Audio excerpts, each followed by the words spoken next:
পরিমণির যে মাঝে মাঝে চলাফেরা ও আবার অভিনয় সবগুলো যে ভালো লাগে তা না। আল্লাহর সাথে সবার কথা বলতে ইচ্ছা করে না?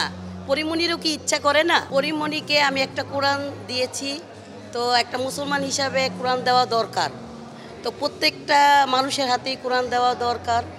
আর আমার কাছে চলচ্চিত্রতে যারা আসে অভিনয় করে তারাও তো মানুষ, তাদের একটা গিফট আমি একটা মানুষ হিসাবে দিতেই পারি। তো একটা রিং দিছি, তো আমার কাছে ভালো লাগছে ওনার চলতি এখানে আসছে কষ্ট করে।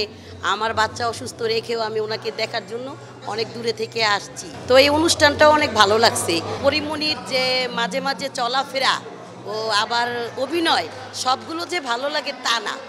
দু একটা অভিনয় একটু উশৃঙ্খল থাকে, তা কোরআনটা পড়লে আমার কাছে মনে হবে যে উনি আসলে একটা সত্যিকার মানুষ রূপে আসছে। তো এজন্য আমি কোরআনটা দিছি। কোরআন শরীফটা একটা মানুষের জন্য দরকার না? কোরআনটা সবাইকে দেওয়া উচিত।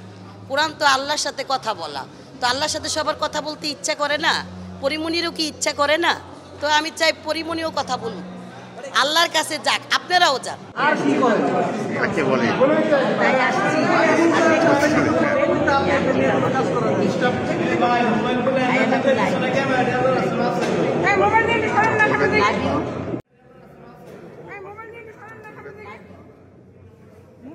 মোবাইল নিয়ে